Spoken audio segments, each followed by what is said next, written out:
and I'm really excited to see what you have to say today. It's one of the few people in the world that has a really brilliant cross-section of skills that go between game design and the video game industry, as well as into academia. Currently working at the University of Salford, located in Manchester, as a lecturer for game design, I believe. Yep. And has done some amazing work on a PhD project, which we'll be talking about today to us. Yeah, you've spent a lot of time as well recently over in China, doing some fascinating teaching work there with game design. And yeah, really excited to have him here. Brilliant. Take it away, Juan. Thank you for that presentation. That actually was my first slide, I think. So yeah, hello, my friend. My name is Juan. I'm very glad to be here. This is not the first time I'm here. I'm always coming. I will find excuses to come. This presentation, I would like to show you my PhD. I've been working in this PhD for 5 years now. In a nutshell, what I'm doing is analyzing historical representation in games. In this presentation, what I would like to do is to be like the narrative of the project. So how I built this thing in 5 years, describing the process and decisions. And also, I would like to give you an overview of the main authors and theories that I'm using in the development. So let's start. First introduction, I have a background in design and development. I am not archaeologist, I am not historian. I am very enthusiastic on both subjects, but my background is basically creative stuff. I've been working in industries such as illustration, in animation, information design, and games. As a game designer and developer, I have worked in the industry for quite a few years, mostly developing casual games, mobile games, and hardware games for a range of different clients. I have here some pics from games for Gorillas, for Iron Maiden, for Philips, even for Warwick Davis. We made a Tamagotchi for Warwick Davis, which is very wrong, but actually was quite so yeah, cool stuff. In a nutshell, my PhD, I am studying the overlappings between digital games, history, and learning theory. More specifically, I'm very interested in exploring the suitability of games as a medium for historical representation and the ways in which they can be used to foster this meaningful understanding, both in formal and informal contexts.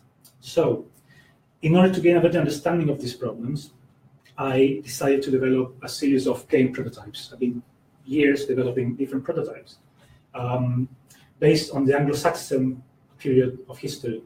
I found very cool reasons why I'm choosing Anglo-Saxons, but the truth is that I decided Anglo-Saxons because they are super cool. So this period actually is part of the national curriculum in Key Stage 2 in England and Wales, but very often it does not receive an adequate level of attention.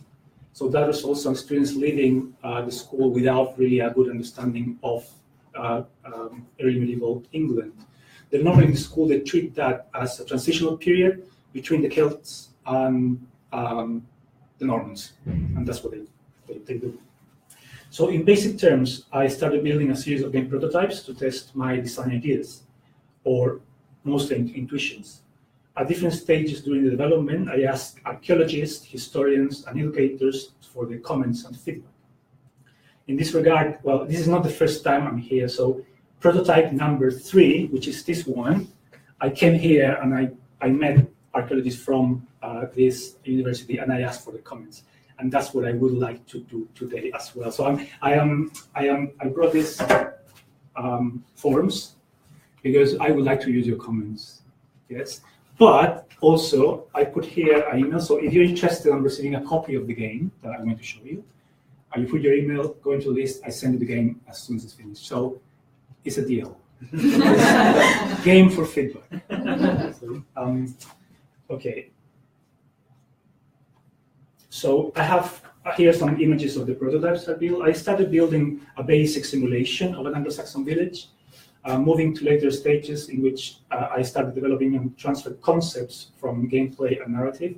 Once the prototypes were playable, the research moved to primary and secondary schools where the games were tested, integrating them into the curriculum. So, but the school is not the only source from which students construct a historical representation of that period. Anglo-Saxons and Vikings have received notorious attention in popular media. But just to give you some examples, the King Arthur film Yes, I like that phrase.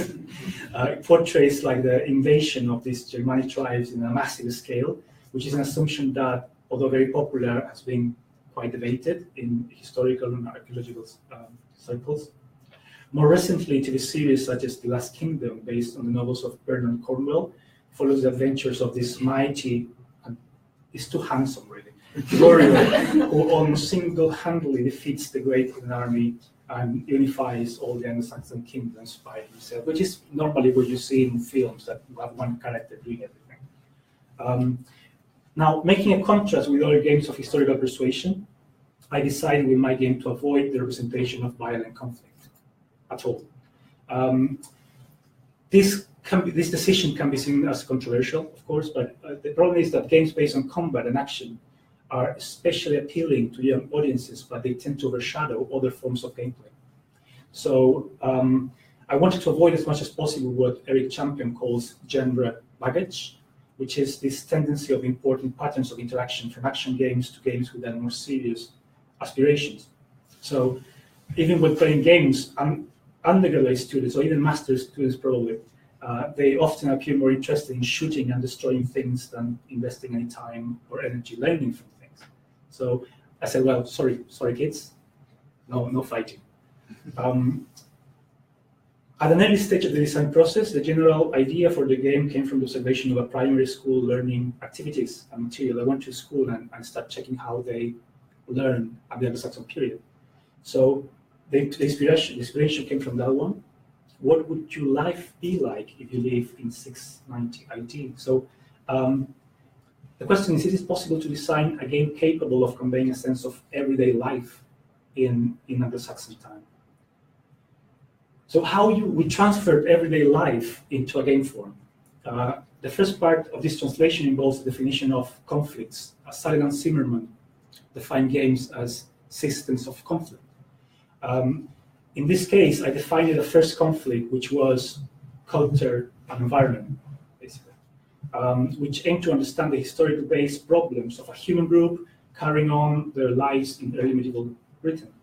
For this conflict to be set in a game environment, it needs to be expressed as challenges. That's how you transfer things in games. In this case, the challenge for keeping the player embodiment, like the avatar, in the virtual world alive. In this form, I started borrowing things from survival games. So just to do a bit of history, the survival game genre is credited to Sami Maranen. He's a Finnish game developer who in the early 90s developed entirely on his own, just one single developer, a groundbreaking game that set the foundations of the genre. The game is called Unreal World and enabled players to take the role of solitary Iron Age man in his attempt to survive the environmental conditions of ancient Finland. Well, this guy has been working on this game for 25 years. So you can get a copy of that. It's quite interesting because you can see how the conventions that he set in this game actually were started being used in other games. So I was very happy with this. I was very happy with the survival genre, which create instance gameplay. It seems clear. So I developed this game, like just a bit, and this was the prototype number 3, the one that I came here to York, and I showed them to the archaeologists, and it was truly great. But Colin, you know Colin Morgan, do you? Yeah. Colin Morgan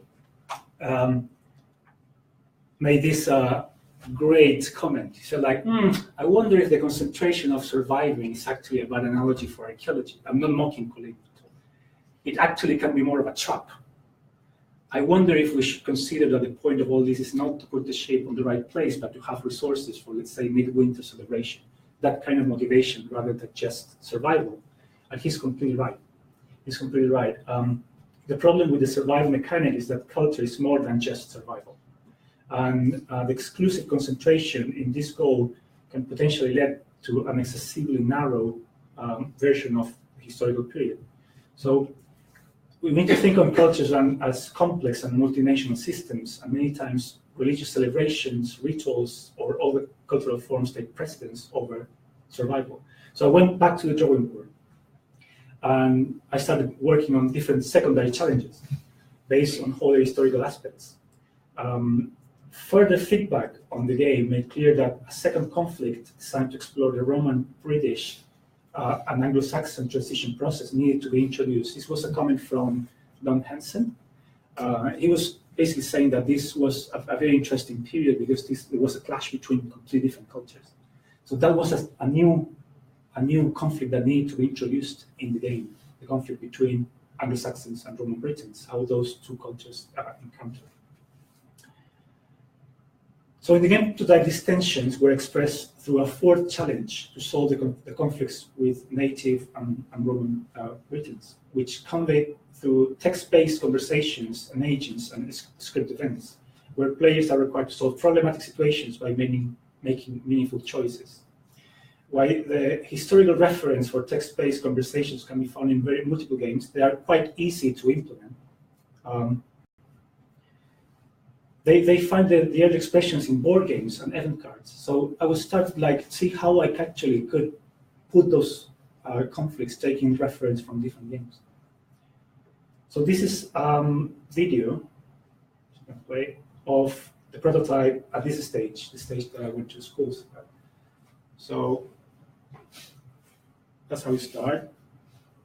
You have very basic goals. I'm going to put some cutscenes there, so we'll look better. The game is multiplayer, so you can have different kids playing in the same scene. We have some narratives coming, in which the narratives are there for showing purposes, but actually have kids developing narratives for games as well. You can go through buildings and start interacting with the environment. So you just click on objects in the scene, that opens an interface, and that's how you start playing. So it was the kind of gameplay that was quite intuitive. I tested the game in the schools, and actually without any tutorials or even instructions, you have the kids exploring things and doing things and actually playing. And it's a great feeling when you have the kids actually playing the game and you see that actually works. I mean, the happiness there. Now the other part is are they learning it?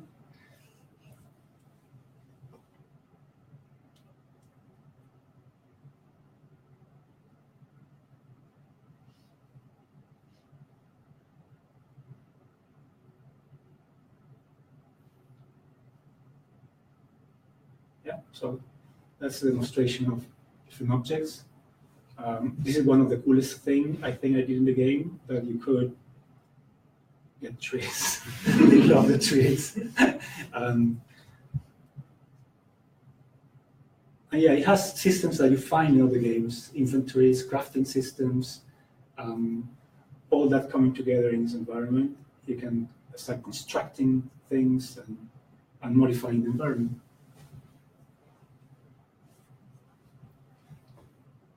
I think this is it. So we don't have time to go through everything that the game does, but just to give you a view of how this works. So one of the things that I started reflecting on my PhD was about the concept of space. Playing with a past in video games is primarily an engagement with ideas of space. As Arsted and Jenkins put it, video games' central motive is spatial representation, a preoccupation that dwarfs the medium concerned of concept of time, actions, events, or even narrative. This strong bias sets the medium apart from other means of historical representation with which games are often compared and judged upon. So looking at the history of video games, it's easy to realize that the medium has evolved, led predominantly by the increasing level of sophistication in spatial representation. From the first two-dimensional games like Asteroids, which is here, to what's the name of this one? Division. The Division. Yeah, thank you. We have moved to highly realistic environments in which players can walk around in massive open worlds reconstructed with a painstaking level of detail. Now, is that this? What's the end of this evolutionary path in spatial representation? Maybe the perfect and complete reconstruction of historical landscapes? The answer is not really that obvious as it seems, because the player experience in games need to satisfy multiple and at times conflicting goals. Game landscapes are not only there to be visited or watched, but also to be played. As Arsted notes, make games allegorical. they are figurative comments on the ultimate impossibility of representing real space. If you think, for example, now from the train station to here, it was like 10 minutes walking. Imagine that I'm reconstructing York in a game. It's like, who is going to walk 10 minutes? So in normal life, it feels fine. But normally, you get that games tend to be allegorical, tend to be metaphorical. It looks like a real space, but actually it's not.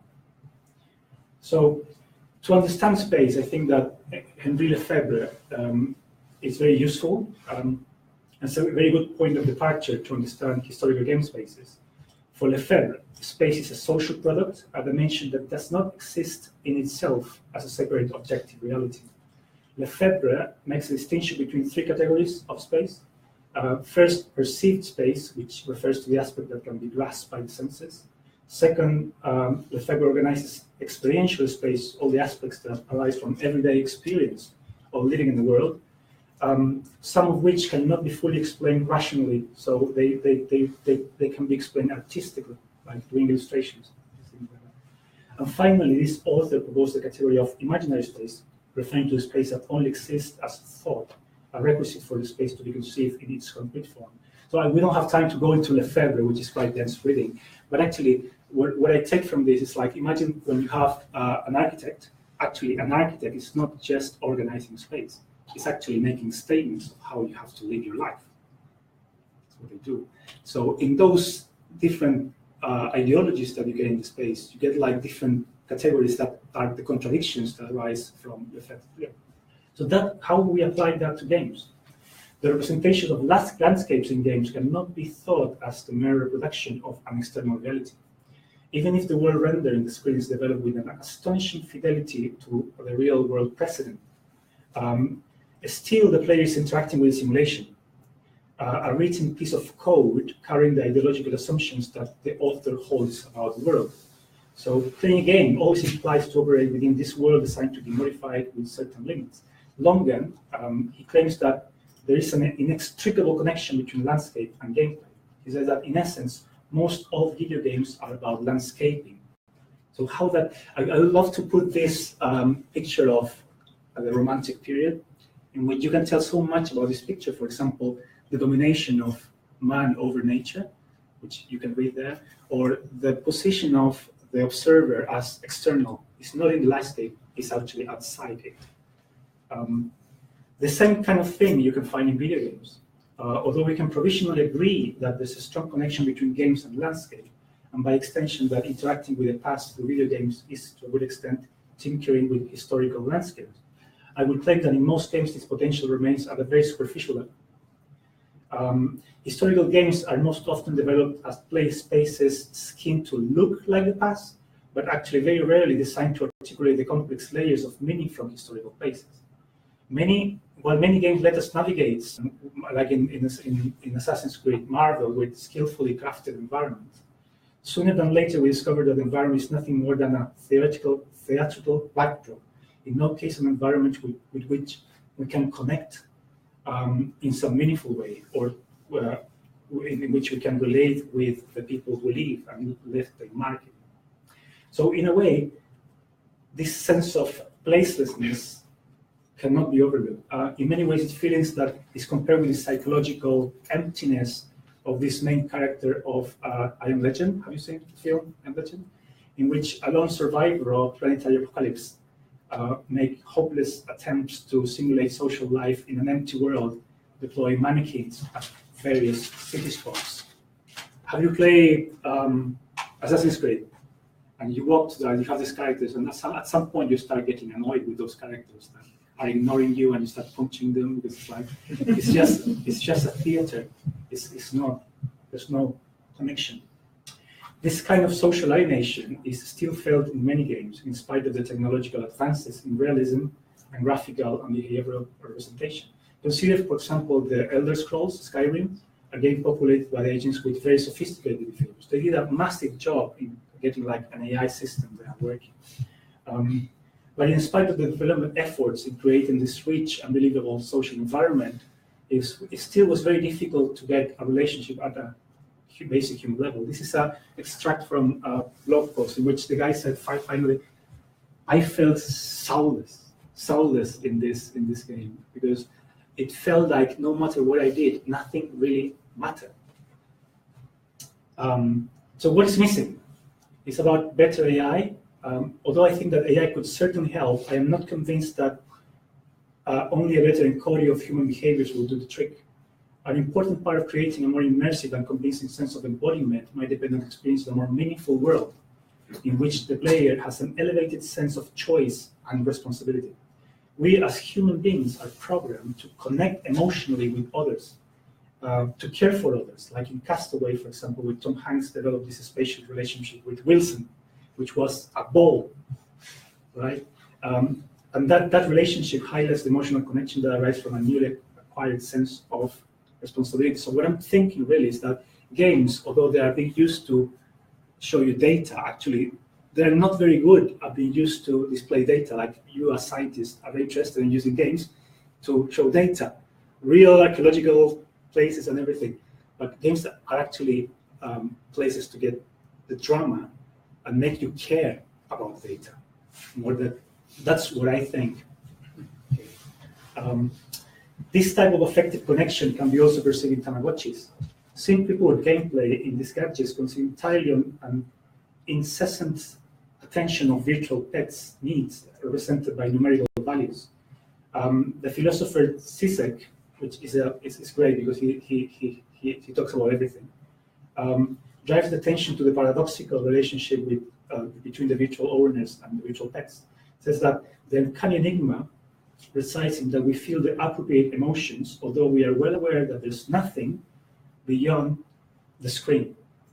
That we are playing with signals with no reference. The game is reduced to the symbolic order, the exchange of signals with no reference beyond it. And it's true. I mean, we're playing with you start feeling and the emotions connected with having this virtual pet.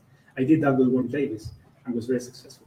But actually, this is just some pixels in the screen. It's nothing. So, can we translate this kind of attachment and complex engagement to the relationship between players and historical reconstructed environments? The bottom line question of this development is whether or not we can inhabit a game. And what does inhabitation actually means in the context of game design? From a Heideggerian perspective, the foundational meaning of dwelling is not the occupation of the world already built, but actually the very process of inhabitation. So I started making this distinction with actually occupying a space and inhabiting a space, where occupying space is what these guys do in modern offices, in which they don't let you put your stuff, like your portraits and your thingies. They insist that you need to leave the place clean. They're trying to prevent you to inhabit the place, that's what I was started reflecting on. Well, if you really want to inhabit a game, you need to be able to modify, to transform the place. So I started working on, I've started working on theories of James Gibson, to construct this model of the world, an abstraction of the world capable of translating real-world meanings into the systematic language of computer code is required. For this purpose, I decided to use Gibson's ecological theory of perception as a referential framework to build a model of the world. Gibson's ontology of the world sees and classifies its elements not according to the properties, but to their affordances. The description of the ways in which we can use any object for any purpose. So affordance is what you see in the chair, and you see that, right, this is for sitting down. Or maybe I can stand up in the chair. That's the affordance that the chair gives me. But I can stand in the chair because actually I can walk. So actually the affordance is not a property of the object. It's a property that I have because I can do things with the object. So this way of understanding the world presents immediate advantages for its translation into the highly systematic world of computer. Jonas Linderoth from Gothenburg, drawing for Gibson, proposed a theory of ecological gameplay in which the player relates with the game environment primarily through affordances. This way of conceptualized gameplay actually bridges the conceptual gaps between real and game environments. So we stop thinking on a game environment as something in which we are trying to bring this real world. It's different, always will be different. But because we are looking into affordances, we make a bridge between the real world and the simulated world. Another important reference that probably you know very well is Timothy Ingold, which is probably the coolest guy on earth. This author argues for an integrated study of the landscape according to this dwelling perspective, a way to see landscape as an enduring record of the transformative power of the people living within it, generation after generation. So I started looking into Ingold and the dwelling perspective, and Ingold has a lot of influences from Gibson, actually, with this developing his theory. And I'm especially interested in this theory that has about the taskscapes. The taskscape, looking into a task as the unitary form of analysis, which he defines as any practical operation carried out by a skilled agent in an environment as part of his or her normal business of life. So my game actually was trying to play with taskscapes, or try to translate taskscapes into the form of a game.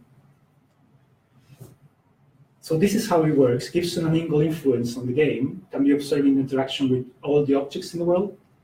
In the Saxon game, almost all the world is clickable or interactable. An interaction with the mouse displays not just a contextual information about the object, but also what the object affords to the user.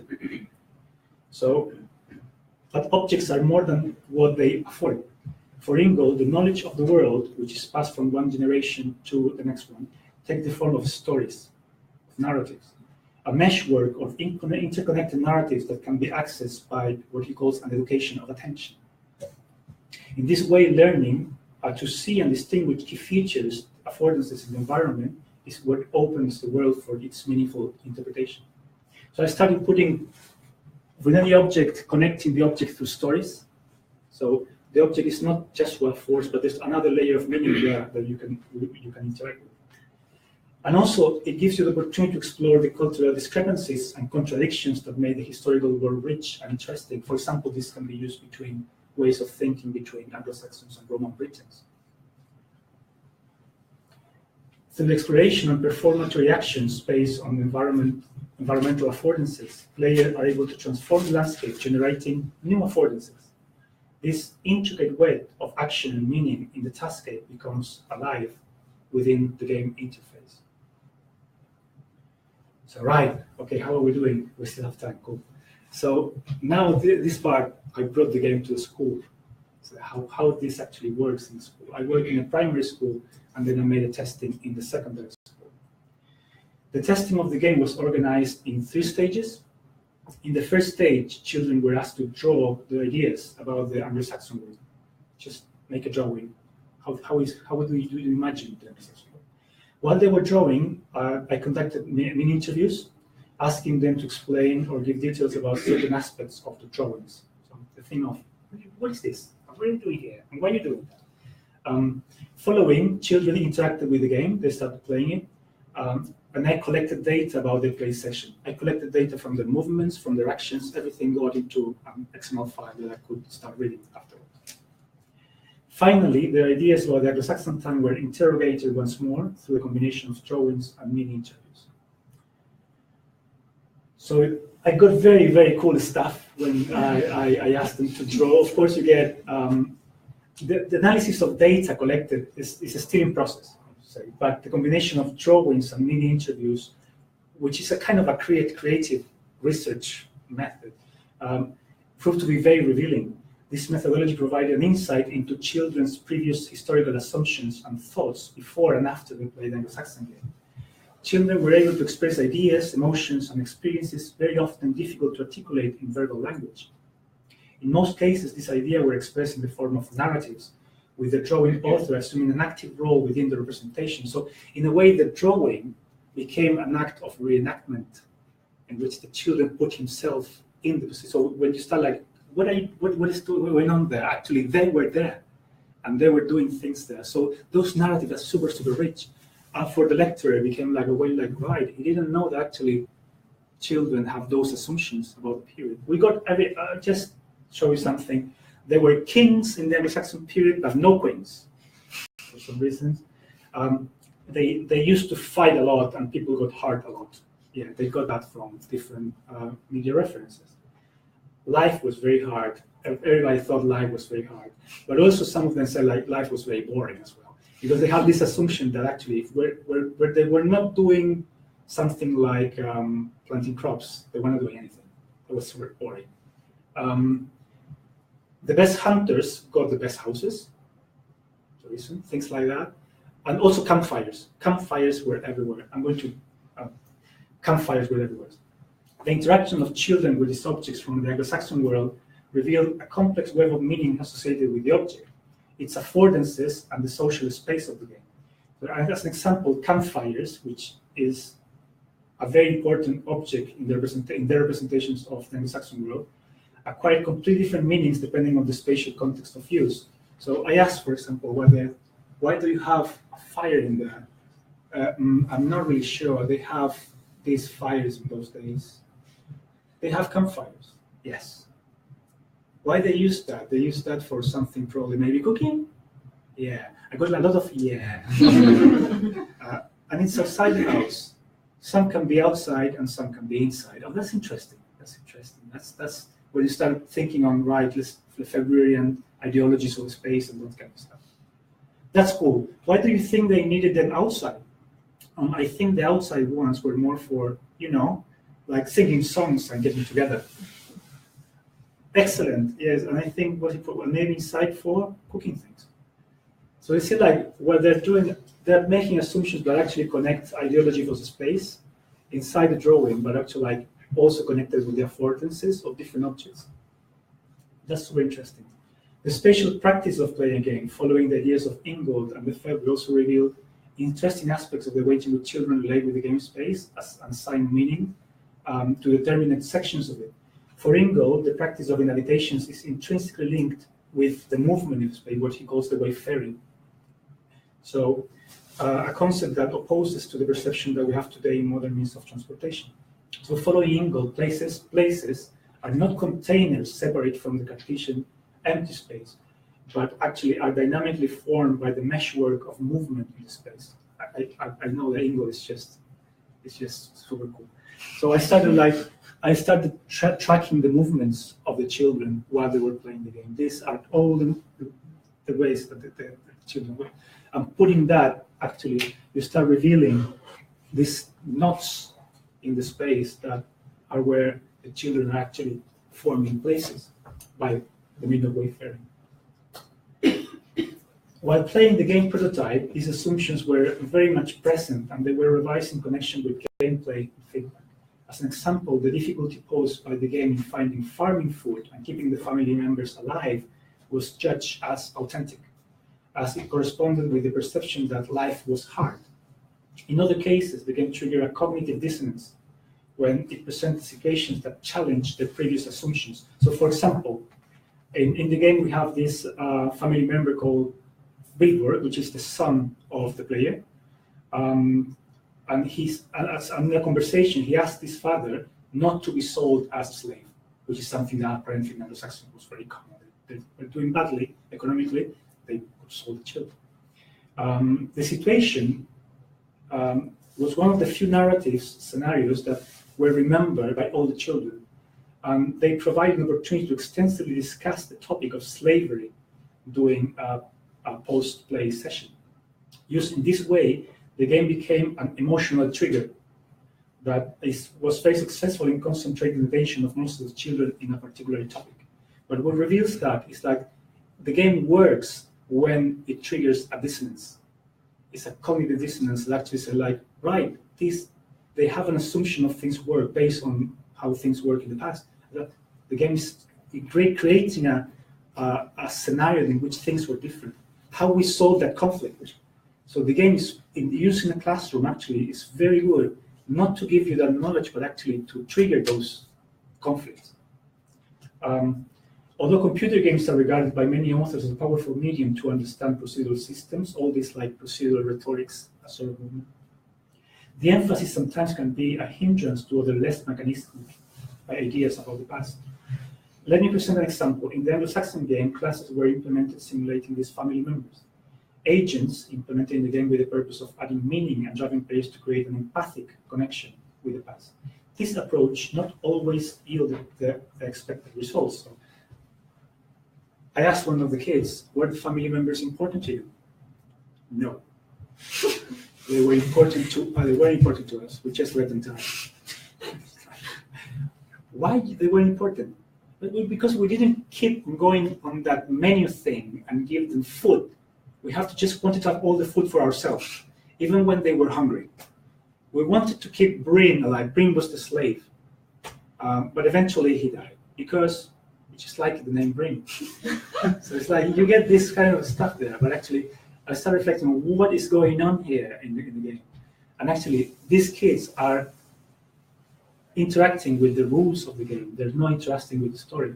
And that because the game has this condition is agonistic. The conflict is leading them to actually looking into strategies for themselves. So this, I want to finish with this, is a Coven paragraph in which it says, when winning becomes the only goal, everything else gets lost. But that's something that we need to be careful when you're making games, that when you're putting the agonistic systems there, in which you are concentrating the kids on actually finding the best strategy to win the game, anything else that you put in there actually becomes a threat. I'm still analyzing this data, so all these assumptions are... All right, that's the last one. So I started developing this interesting concept from Garner, which is Christopherian encounters, which for him are the way in which, by creating those conflicts, that is the kind of situations that you can start using for educational purposes within the game. A Christopherian encounter, you expose your theories of disconfirmation.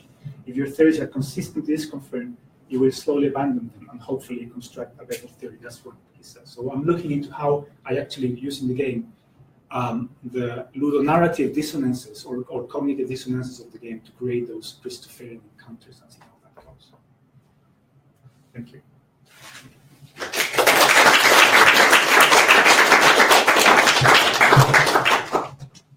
Awesome, thank you so much. It's always a really thought-provoking and exciting talk, which I think brings up a lot of really interesting questions for an archaeological crew, as well as some who are interested in games and game design. So I'd like to open the floor to some questions now.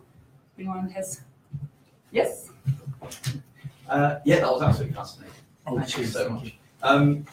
Yeah, I was really interested in your sort of focus on space within games, because obviously I think well, it's basically third person, but all has a first person kind of feel to it using an avatar there. I think the empathy that you generate there is really fascinating. But I was just wondering, did you ever feel that was possibly at the expense of time?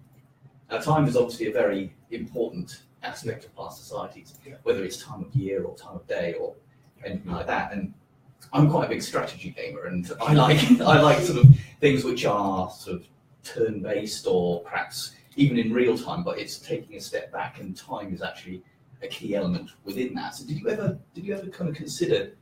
That's a very good question. Yes, because I actually, what I said about space as games as a space as the main is taken from literature. It's like Arset and all these guys. Like games are about space, but actually I agree with you in that time is something that is very important. I'm developing a chapter on my PhD about time, and actually what I'm developing is that to simulate life in time, you go through different bands of time. So the first band, sorry, I didn't put that slide there because I was short of time. But the first band that I have there is actually frame rate. It's the frame rate. It's the time in which you see things being alive because you perceive the movement of them. So it's the perceptual movement goes with the frame rate.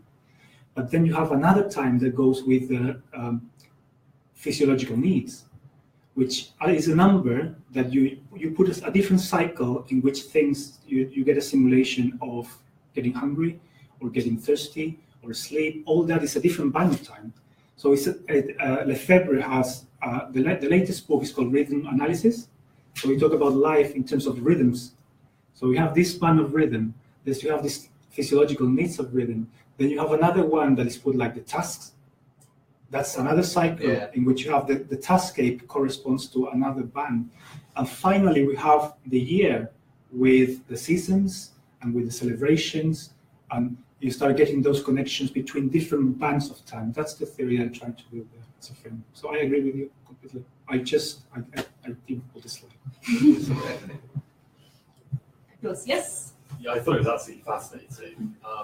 One of the things I guess I was interested in kind of bringing up is, do you think that there's, I think games are a fantastic medium for exploring a whole avenue of things, particularly education.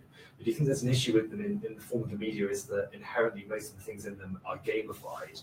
And there seems to be a tendency, especially within historical video games, to quantify everything, including things which aren't kind of inherently quantifiable. So things which are obviously hugely important to that kind of personal experience of the past, like emotions and happiness and things like that, and often they're just put down to a simple algorithm, where it's this is the happiness of our village, or this is the satisfaction of our population, or something. So how do you think that I just kind of want to get what your take on that was, really. Yeah, absolutely, I agree with you, because one of the characteristics of games is that you need to translate anything into the quantitative system of the game, because if you do something in the game to be meaningful, they need to be impacting on the game model.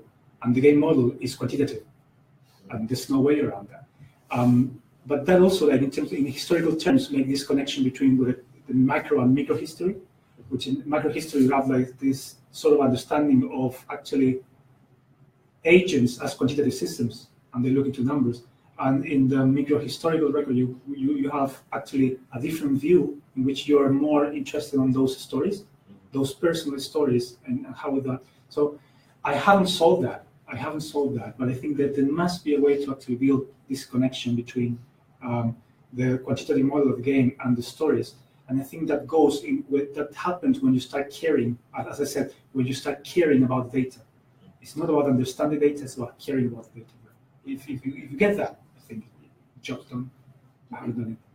In one of your earlier prototypes that I played, you had the ability to move between this like third person on the ground perspective and this first person narrative, and then a third person almost agent-based model view where you could see what was happening. I was doing that, and I was really frustrated because it didn't work. I couldn't make it work, so I abandoned it. Oh. I wanted to do that. Sorry, yes. I think it's lovely.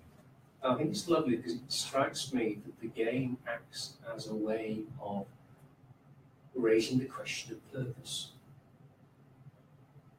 in real time for people living now, in terms of lived experience now. Engaging with a game raises the question of purpose at so many different levels. That's just lovely because it's a tool not only for children but for adults, for students, for everybody to explore the question of purpose is a very rare opportunity. And for me, that's just lovely. So thank you so much. Cheers, thank you. And that's just because that's it. For me, that is what you are modelling. It's the question of purpose.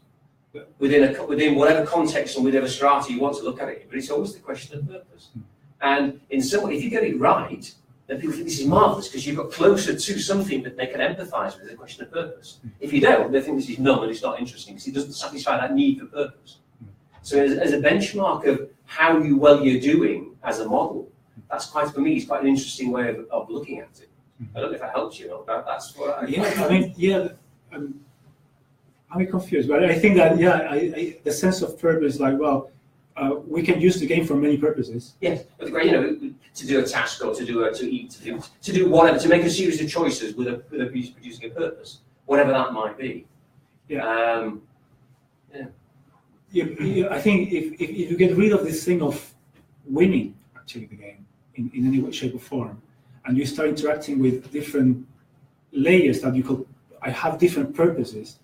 I think that opens the door to different ways to play the game, and I think that is when things become it becomes a medium that actually can be used in a richer way. At the minute, I haven't seen games that actually do that in a good way. The prototype I have is not doing it. It's not the way. The prototype I did is just raises some questions, I think, but yeah, exactly. It's a very frustrating thing when you try to build games that you never finish. Prototypes never finish. Did the children talk about any other games that they were playing, and did they make any comparisons? Oh yeah. They said that my game was a lot better than Minecraft. I think they were completely fed up with Minecraft. I think because of because of playing with cubes, I think. So when they started playing, they actually saw that there was a representational layer.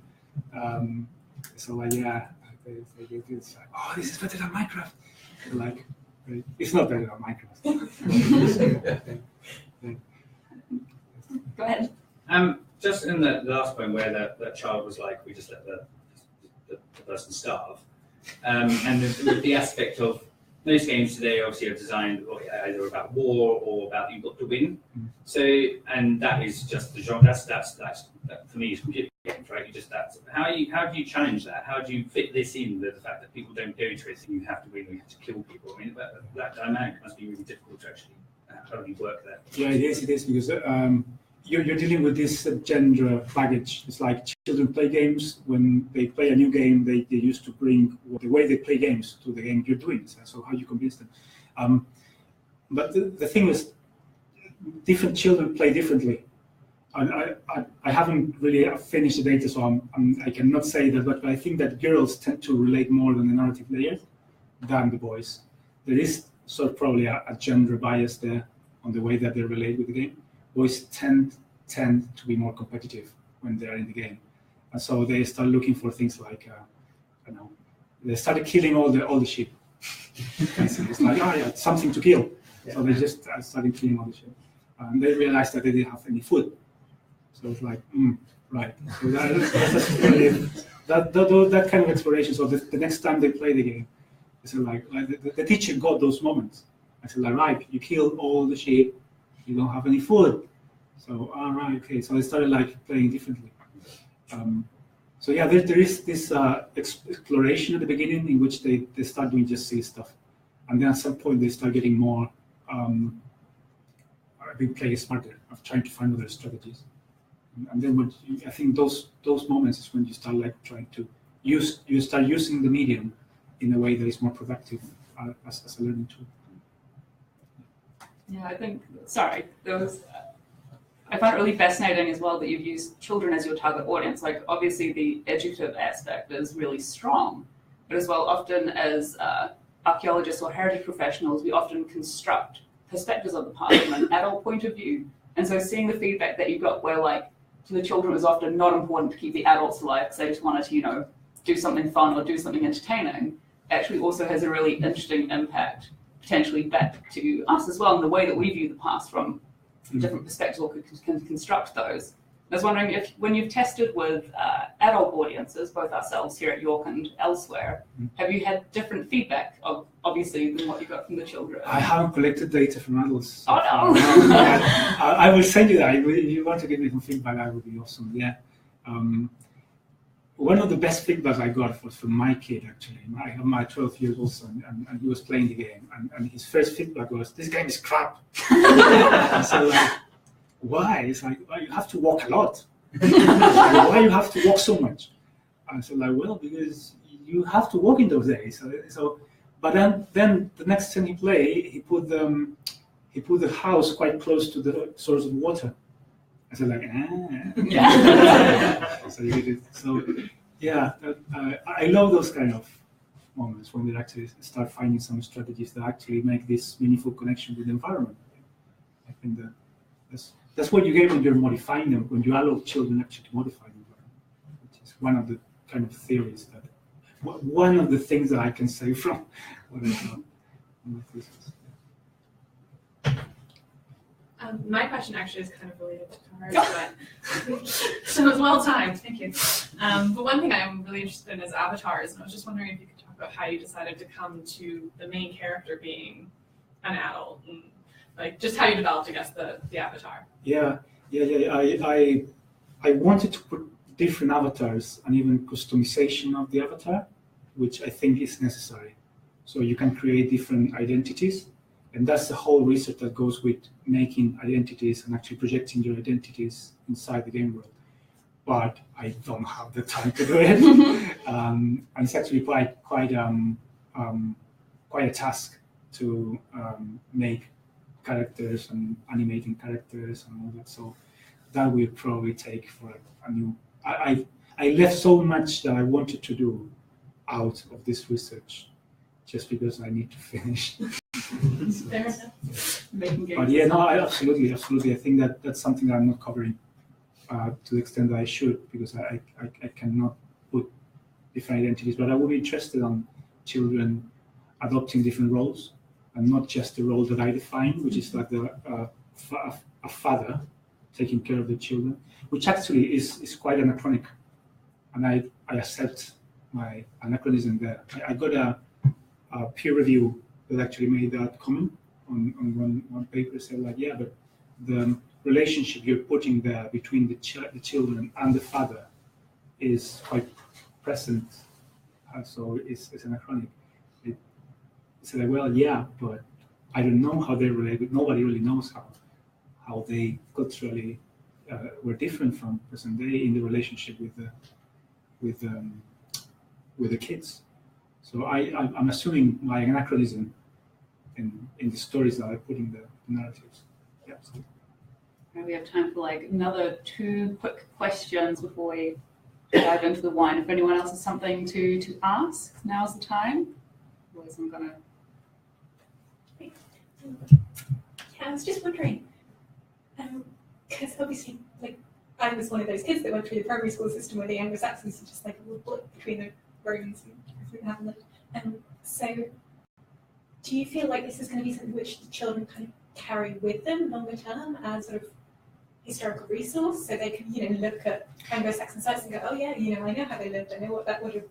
Oh yeah, the secondary school that I'm working with is very interested in continuing and collaboration with the project.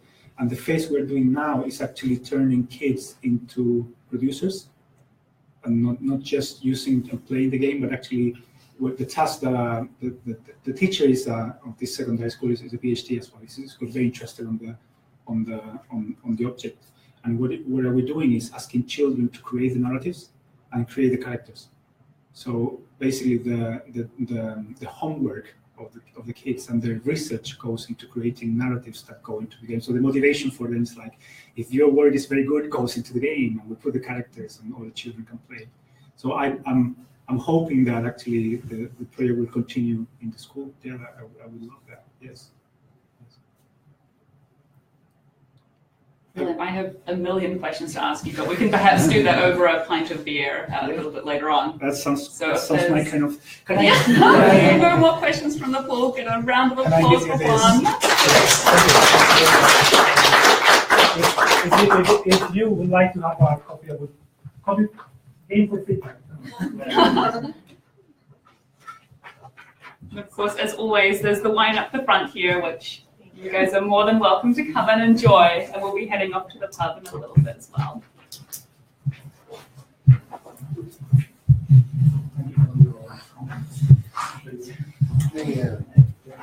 Also, while everyone is here, we have one more YOHRS talk this year, which is on the 5th of December at 12:30, and will feature an award and a sword talking about the work they've done to create a heritage trail to try and revive a Lantang Valley in Nepal after the earthquake in 2015, which should be really great. And we're very excited to have this.